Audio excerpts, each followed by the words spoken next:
تو دوستو آج ہم جانیں گے کہ کربلا کی جنگ کہاں سے شروع ہوئی تھی اور کیوں ہوئی تھی، یزید بادشاہ کیسے بنا تھا۔ آئیے ہم اس ویڈیو میں جانتے ہیں، سید امین القادری کی آواز میں سنتے ہیں، اور آپ ویڈیو کو پورا دیکھیں کیونکہ ویڈیو بہت اہم ہونے والی ہے، آپ کو بہت باتیں سیکھنے کو ملیں گی۔ تو آئیے ویڈیو شروع کرتے ہیں۔ اور جب کوفہ والے فسادیوں کو بدنہادوں کو پتہ چلا کہ امام عالی مقام علی جدہ وعلیہ السلام نے یزید کی بیعت نہیں کی اور حضرت امیر معاویہ رضی اللہ تعالیٰ عنہ کا وصال ہو گیا، یزید بادشاہ بن بیٹھا، امام نے بیعت نہیں کی، تو امام عالی مقام کو انہوں نے سارے کوفی ایک گھر میں جمع ہوئے۔ جمع ہونے کے بعد سلیمان کے گھر میں جمع ہو کر کے انہوں نے امام کو خط لکھا۔ خط لکھنے کے بعد خط آیا، ایک خط کے بعد دوسرا، دوسرے کے بعد تیسرا، تیسرے کے بعد چوتھا، تقریباً 150 خطوط انہوں نے لکھ دیے۔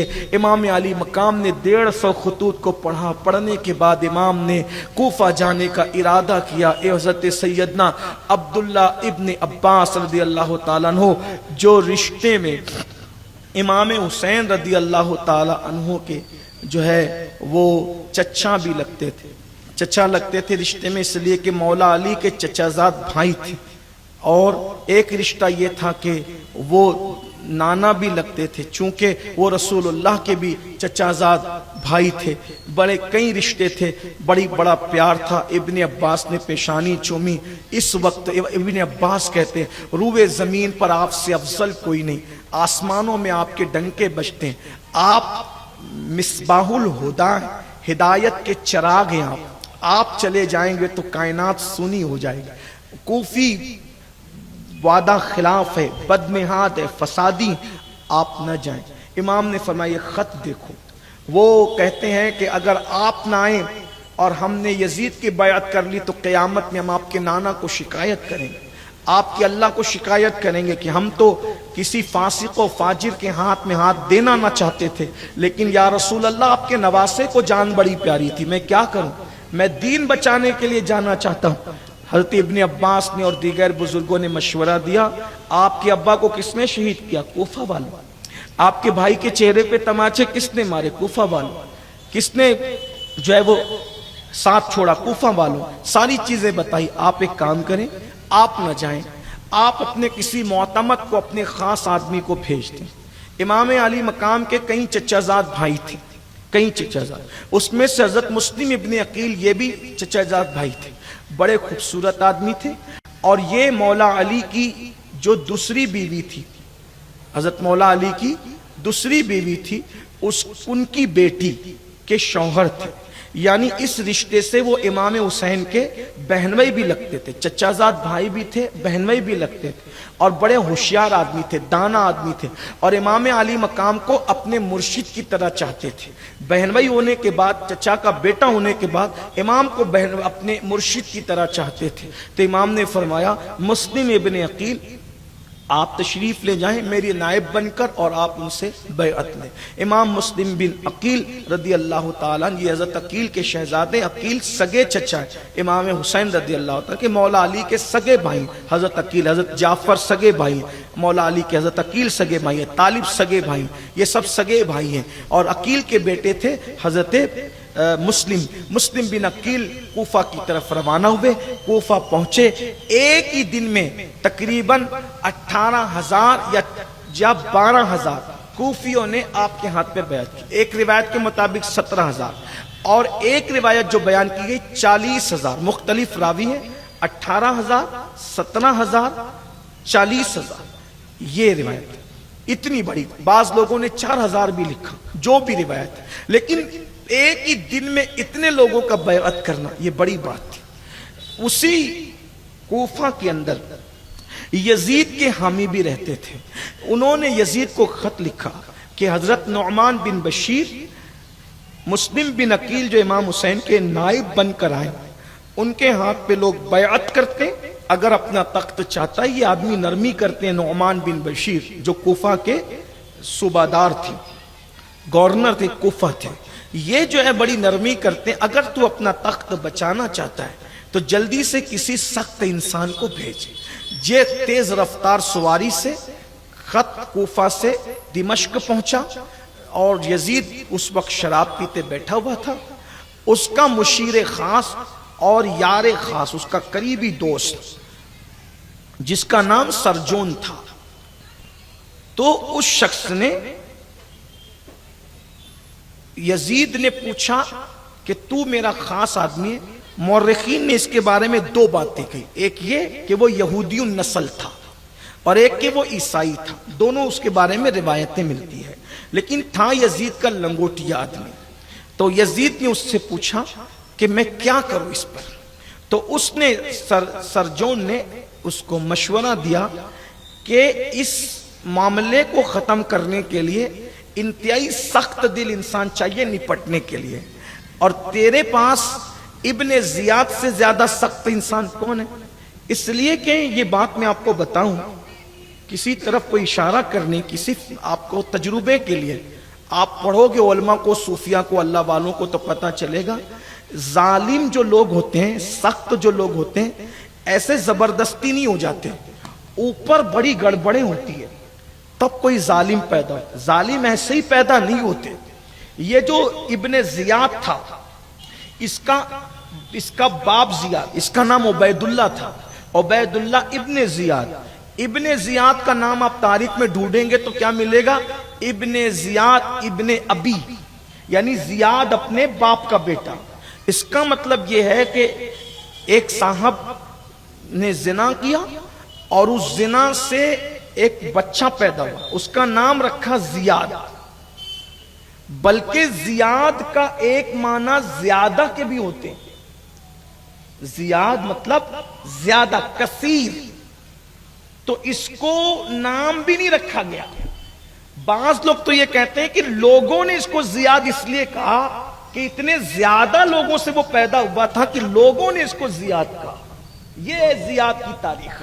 یہ میں تاریخ کئی کتابوں کا نچوڑ آپ کے سامنے پیش کر رہا ہوں. بہرحال اگر زیاد اس کا نام بھی رکھا جائے تو اس کی ماں بہرحال کوئی شریف عورت نہیں تھی. تو یہ زیاد کا بیٹا ابن زیاد تھا. ٹھیک. اور مروان کے بارے میں تو آپ سن چکے کہ حضور علیہ السلام نے اس کے لیے کہا کہ یہ گرگٹ کا بیٹا گرگٹ ہے. حضور علیہ السلام کے پاس اس کو گھٹی دینے کے لیے لایا گیا تھا مروان کو، تو حضور نے گھٹی نہیں دی، فرمایا کہ یہ گرگٹ کا بیٹا گرگٹ ہے. آقا نے اس کو واپس کر دیا. یعنی آپ سمجھیں معاملات کو، یہ کوئی جو وہ حادثاتی اتفاقی معاملات نہیں ہیں. امام علی مقام کی شہادت کوئی حادثاتی بات نہیں ہے. امام حسین کی شہادت سے 200 سال پہلے ایک پتھر ملا تھا جس پہ لکھا ہوا تھا کہ جو امام حسین کو شہید کریں گے کیا وہ ان کے نانا کی شفاعت کی امید کرتے ہیں؟ یہ دو امام حسین کی ولادت کے 200 سال. ایک ایسا گرجا جو رسول اللہ کی آمد کے صدیوں پہلے موجود تھا، اس پر غیبی قلم سے لکھا یہی عبارت تھی. بلکہ لوگ اس کو شعر کہتے ہیں، یہ عبارت تھی کہ کیا وہ لوگ جو امام حسین کو شہید کریں گے وہ ان کے نانا کی شفاعت کی امید کرتے ہیں. یہ لکھا ہوا تھا. یعنی شہادت امام حسین بڑی کثرت سے بیان ہوئی ہے. امام حسین کی ولادت سے پہلے، رسول اللہ کی ولادت سے پہلے بھی اس کے چرچے تھے. یہ کوئی حادثاتی اتفاقی واقعہ نہیں ہے کہ لوگ جو ہے وہ اس کو یوں ہی بھول جائیں. تو ابن زیاد کو کہا کہ یہ چونکہ، اور یزید اس سے بڑا ناراض تھا، وہ تھا بصرہ کا حاکم، اس کو بصرہ سے بھی ہٹانے کا چکر چل رہا. لیکن جب یہ معاملہ آ گیا تو جلدی سے اس نے خط لکھا کہ تو اپنے بھائی عثمان ابن زیاد کو اپنی جگہ مقرر کر اور تو جلدی سے کوفہ جا. اور وہ کوفہ گیا. اب وہ زیاد کی ابن زیاد کی ماں مر جانا وہ بھی الگ میٹر ہے. ابھی میں ان کی ماؤں کو ہی پڑھنے لگوں گا تو بالکل عنوان ہی ختم ہوتا. یہی تو بات ہے. اسی لیے کہتا ہوں اپنی ماؤں کے لیے دعائے رحمت کرو کہ اللہ تعالیٰ نے ہمیں دشمن اہل بیت نہیں بنایا، ہمیں اہل بیت کا بے لوث غلام بنایا ہے. یہ خون کی شرافت ہے، یہ دودھ کی نجابت ہے تمہاری ماؤں کی، ہماری ماؤں کی. یہ برکتیں ہیں الحمدللہ. اور اللہ تعالیٰ ہماری نسلوں کو نبی اور آل نبی کا وفادار رکھے.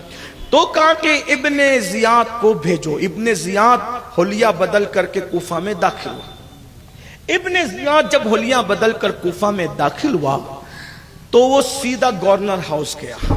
اور اس نے اعلان کر دیا کہ جو بھی مسلم بن عقیل کو اپنے یہاں پناہ دے گا میں اس کو قتل کر دوں گا۔ اس وقت حضرت مسلم بن عقیل عبید اللہ ابن مختار اس کے گھر میں تھے، ٹھیک اس وقت تک۔ ابھی عبید اللہ ابن مختار کا ذکر بھی کہیں آگے آئے گا۔ کچھ لوگوں کو یہ جناب بھی بڑے پیارے ہیں لیکن وہ آگے ذکر آئے گا۔ تو حالانکہ اس نے بدلہ وغیرہ لیا ہے، مختار ابن عبید اللہ ثقفی نے، مختار ابن عبید اللہ ثقفی نے بدلہ لیا ہے۔ اس کو مختار ابن اسد بھی لوگوں نے لکھا مختار، لیکن مشہور اور معروف مختار ابن عبید اللہ ثقفی، تو اس کے گھر رکے ہوئے تھے۔ تو امام مسلم نے اس کا گھر چینج کیا اور آپ چلے گئے حضرت ہانی کے گھر۔ اور یہ جو حضرت ہانی ابن عروہ ہے یہ صحابی رسول تھے اور یہ اہل بیت کے بڑے عاشق تھے۔ جب ہانی کے گھر آپ پہنچے تو حضرت ہانی کے گھر پہنچنے کے بعد مختار کے گھر سے جو معاملہ ہوا وہ بحث یہاں نہیں بیان ہو سکتی، ٹائم ختم ہوتا ہے۔ میں جلدی سے شہادت پڑھ دوں امام مسلم رضی اللہ تعالیٰ عنہ کی، تاکہ پھر ہم کل چونکہ 9ویں محرم ہوگی اور 10ویں شب ہوگی، شب عاشور ہوگی، تو ہم کربلا کے واقعات پھر برکت کے لیے پڑھ سکیں اور اپنی ایمان کو تازہ کر سکیں، اس کی برکت ہر سال یہ پڑھے جاتے ہیں، اس کی برکتیں نصیب ہو رہی ہے، انشاءاللہ ہوتی رہے گی۔ اللہ ہماری نسلوں کو اس کی برکتیں عطا فرمائے۔ میں تو کہتا ہوں کہ بہت سارے ایسے بچے ہیں جو کربلا سنتے سنتے مجھ سے، اب وہ جو بچے تھے وہ جوان ہو گئے، جو جوان تھے ماشاءاللہ وہ بڑھاپے کو پہنچ گئے۔ الحمدللہ 2 نسلیں اب اس کی طرف سے گزر رہی ہے۔ بہتوں کو تو واقعات بھی یاد ہیں لیکن پھر بھی وہ اس لیے سنتے ہیں کہ ایمان تازہ ہو، برکتیں نصیب ہو۔ بلکہ کہیں کہیں تو مجھ سے چھوٹتا ہے تو احباب مجھے کہتے ہیں کہ ذرا وہ بھی بیان کر دیں۔ ماشاءاللہ الحمدللہ، اللہ میری نجات کا سبب بنا دے، اس کو آپ سب کی نجات کا سبب بنا دے۔ آل رسول تعریف کے محتاج تو ہیں نہیں، ہم نے کیا ان پہ احسان کرنا یا ان کے ذکر پہ، ان کا احسان ہے کہ ہم جیسے گنہگاروں کو چنا ہے۔ اللہ سے دعا ہے آخری دم تک یہ نوکری اللہ پاک اہل البیت کی لیتا رہے، دنیا بھر میں لیتا رہے۔ تو میں جلدی سے بات پڑھ دوں کہ امام مسلم ہانی کے گھر دروازے پہ پہنچے۔ ہانی بیمار تھے، ہانی بیمار تھے، ان کے دروازے پہ امام مسلم پہنچے تو کنیز آئی کون ہو؟ کہا کہ میں مسلم بن عقیل ہوں۔ تو حضرت ہانی نے جلدی سے بلایا اور پھر آپ کو کہا کہ معاملہ کیا، آپ نے سارا معاملہ بتایا اور پھر اس کے بعد حضرت ہانی نے ان کو اپنے گھر پناہ دی۔ اور پھر ہانی نے کہا ایک کام کرو، ابن زیاد سے میرے سیاسی تعلقات ہیں، رابطے ہمارے ہیں ابن زیاد سے، میں بیمار ہوں، اس کو اطلاع کرتا ہوں کہ میں بیمار ہوں، مجھے دیکھنے آئے گا۔ شکایت کا ایک لمبا چوڑا خط لکھ دیا، کیا بات ہے ابن زیاد تم مجھے دیکھنے بھی نہیں آئے اور کیا معاملہ ہے؟ یہ ہے جو بھی شکایتیں کی۔ اس نے کہا مجھے پتہ ہی نہیں تھا کہ آپ بیمار ہیں، میں آپ کو دیکھنے آتا ہوں، رات کو آؤں گا۔ حضرت مسلم بن عقیل کو کہا وہ میرے پاس دیکھنے آئے گا، میں اپنا امامہ اتار کے زمین پہ رکھ دوں گا، اتنے ٹائم میں آنا اور آپ اس کا قصہ تمام کر دینا، پورا کوفہ اپنا ہو جائے گا۔ حضرت مسلم بن عقیل نے کہا بہت اچھا۔ ابن زیاد دیکھنے کے لیے آیا، اعادت کے لیے آیا۔ حضرت ہانی نے اپنا امامہ 1 نہیں 2 نہیں 3 بار اتار کر رکھا، پھر پہنا، اتار کر رکھا، پھر پہنا، لیکن حضرت مسلم بن عقیل نہ آنا تھا نہ تشریف لائے۔ پھر آپ نے شعر پڑھا، آپ نے اشعار پڑھنے شروع کیے کہ اے میرے محبوب مجھے پیاس لگی ہے، مجھے پانی تو پلا دے، تو کہاں ہے او میری سلمہ، تو کہاں ہے او میری لیلا، تو کہاں ہے کہ تو مجھے پانی تک نہیں پلاتی۔ یہ باتیں آپ نے اشعار میں کہا، یہ عرب کے لہجے میں اشارے تھے۔ تب بھی حضرت امام مسلم تشریف نہیں لائے تو ایسی حالت میں اس کے جو باڈی گارڈ تھے ان کو کوئی شک ہوا، یا اس کو بڑا چتر چالاک تھا، وہ اس کو شک ہوا، وہ فوراً اٹھ کے کھڑا ہوا کہ اچھا چلتے بعد میں ملتے، نکل کر کے چلا گیا۔ اس کے بعد جب وہ چلا گیا تو حضرت مسلم بن عقیل تشریف لائے، کہا اے شہزادہ رسول، نواز رسول، کتنا اچھا موقع تھا، یہ موقع کب آئے گا، آپ نے کیوں اس کو نہیں مارا؟ تو حضرت مسلم بن عقیل نے فرمایا، تلوار لے کر کے جیسے ہی قدم آگے بڑھایا، نانا کی حدیث یاد آئی، اللہ کے رسول فرماتے ہیں کسی کو دھوکے سے قتل نہ کیا کرو۔ ہم خاندان نبوت کے لوگ اگر حدیث پر عمل نہ کریں گے تو کون عمل کرے گا؟ ہر مصیبت جھیلنے کے لیے تیار ہے لیکن حضور کی حدیث کے خلاف کیسے کر سکتے ہیں؟ ایسے میں آپ نے کہا ٹھیک اب کیا کر سکتے ہیں، جو تقدیر کا ہے، بالآخر امام مسلم رضی اللہ تعالیٰ ان کے گھر رہے۔ ایک جاسوس کے ذریعے سے حضرت مسلم بن اوسجہ کے پاس جاسوس پہنچایا گیا۔ مسلم بن اوسجہ بھولے بھالے آدمی تھے، مسجد میں نماز پڑھ رہے تھے۔ ان کا ایک قاصد جس کا نام معقل تھا، وہ معقل بدبخت پہنچا، اور پہنچنے کے بعد کہا میں آل رسول کا غلام ہوں، اور اس نے کہا کہ میں ان سے ملنا چاہتا ہوں، سنا ہے کہ وہ کوفہ میں ہے۔ مسلم بن اوسجہ نے کہا بھئی اہل بیت سے ہمارا کیا رشتہ، ہمارا کیا تعلق، آپ میرے پاس چھوڑو کہیں اور جاؤ۔ کہا نہیں، آپ کے پیشانی کا نور بتا رہے کہ آپ اہل بیت کے عاشق ہیں، اسی پر آپ پگھل گئے، ساری سچائی بتا دی، لے جا کر امام مسلم سے ملا دیا۔ امام مسلم کے پاس کیا گیا، نذرانہ پیش کیا، رات بھر بیٹھ کے ساری باتیں سنتا، یہ لاتا وہ کھلاتا، وہ خدمت کرتا، اور ساری باتیں سن کر کے جا کے ابن زیاد کو لگا دیا۔ ابن زیاد نے حضرت ہانی کو بلایا، جب بلاوا کیا ہانی تشریف لے گئے تو کہا، سلام کا جواب تک نہ دیا، منہ پھیر لیا۔ ہانی نے کہا کہ کیا ہے؟ تو کہا اچھا آپ پوچھتے ہو کیا ہے، مسلم کو اپنے گھر چھپا رکھا ہے اور کہتے ہو کیا ہے؟ کہا نہیں تو ایسی کوئی بات نہیں۔ تب اس نے معقل کو آواز دی، وہ آیا بدبخت، جب سامنے آ کر اس کو پہچانتے ہو؟ ہاں پہچانتا ہوں۔ بعد میں حضرت ہانی کو اس نے جو ہے وہ کہا کہ میرے حوالے کر دوں۔ فرمایا اگر امام مسلم میری بغل میں بھی چھپے ہوں تو میں تیرے حوالے نہ کروں گا، نواسہ رسول کے لیے میں سب کچھ گما سکتا ہوں لیکن میں ان کو تیرے حوالے نہیں کر سکتا۔ چھوٹی سی جنگ ہوئی، تقریباً اس میں 12-15 لوگ حضرت ہانی نے مارے، اور جب ابن زیاد بڑھا تو اس پہ بھی تلوار کا وار کیا، لیکن یہ اس بدبخت کا نصیب کہ اس نے خود کی لوہے کی ٹوپی پہنی تھی، وہ اس کی وجہ سے وہ بچ گیا، اور اس نے جو ڈنڈا اس کے ہاتھ میں لوہے کا تھا زور سے حضرت ہانی کو مارا، ان کا سر پھٹ گیا اور پھر وہ لاچار ہوئے، آپ کو جیل میں ڈال دیا گیا۔ اس کے بعد اس نے کہا کہ جاؤ انہیں لے کر کے آؤ ہانی کے گھر سے۔ حضرت امام مسلم رضی اللہ تعالیٰ کو پتا چلا کہ ہانی کو شہید کر دیا گیا، یہ افواہ اڑی۔ حضرت امام مسلم باہر نکلے، جو وہ بدلے کا اعلان کرتے ہوئے 4000 کوفی آپ کے ساتھ ہو گئے۔ ادھر سے ان کے سرداروں کو پکڑ لیا گیا تھا، ان کو دھمکایا، کسی کو لالچ دی۔ 4000 کوفی ساتھ چلے تھے، آخری میں 500 کوفی ساتھ رہ گئے مغرب کا وقت۔ حالانکہ گھیراؤ جب ہو گیا تھا اسی وقت کام تمام ہو جاتا، لیکن امام کہتے تھے جنگ شروع نہیں کریں گے جب تک کہ تحقیق نہ ہو جائے۔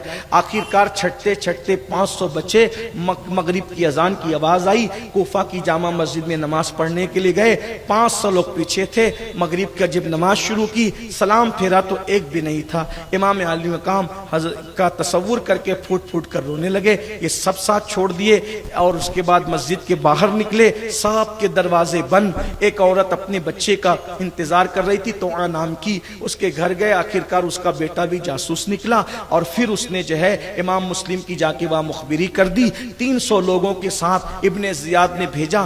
امام مسلم نماز تہجد میں مصروف تھے، ایسے میں گھوڑوں کی ٹاپوں کی آواز آئی۔ اس آواز کو سن کر آپ نے سمجھا مجھے گرفتار کرنے کے لیے آتے ہیں، جلدی سے آپ نے اپنی تلوار کو سنبھالا، اور اس کے بعد 300 لوگوں سے مقابلہ کیا۔ تقریباً 180 لوگوں کو تنہا امام مسلم نے اپنے ہاتھ سے قتل کیا، اور وہ جب دیکھے امام مسلم کی بہادری کو تو پھر وہ اوپر سے پتھر پھینکنے لگے۔ آپ کا ہونٹ کٹ گیا، نیچے کا اوپر کا ہونٹ کٹ گیا، انگلیاں کٹ گئی، اور جب زخمی شیر کی طرح آپ جو ہے وہ تھک گئے تو آپ نے جو ہے وہ پیٹ لگا دی توعا کے مکان کی دیوار سے۔ اور اس کے بعد ابن اشعث جو ظالم ہے، یہ ابن اشعث بنت اشعث، یہ نام آپ بہت سنیں گے، اس کا تعلق کیا ہے وہ میں آپ کو کبھی انشاءاللہ اس پہ ہی بتاؤں گا۔ یہ ابن اشعث بنت اشعث، یہ جو سب آتے ہیں معاملات کے اندر، یہ بھی بڑا بدترین جو ہے وہ سلسلہ ان لوگوں کا، وہ کبھی اس پہ بھی انشاءاللہ ذکر ہوگا، بات ہوگی، آپ کی معلومات میں انشاءاللہ اضافہ ہوگا۔ تو بہرحال امام علی مقام کو ابن اشعث نے کہا کہ امام مسلم کو کہا کہ میں آپ کو امان دیتا ہوں، فرمایا مجھے کسی کی امان کی ضرورت نہیں ہے، لیکن کہا میں آپ کو امان دیتا ہوں، کہا تیری امان مجھے کام نہیں آئے گی، لیکن اگر تو امان دیتا ہے تو ٹھیک ہے۔ کھچر پہ بٹھا لیے گئے، جیسے ہی کوفہ کے جو وہ گورنر ہاؤس کی طرف بڑے، تلوار نکال لی گئی۔ امام نے غصے سے کہا کہاں گئی بدبخت تیری امان، یہ پہلا دھوکہ ہے۔ اور اس کے بعد جب کوفہ کے گورنر ہاؤس میں تشریف لے گئے تو امام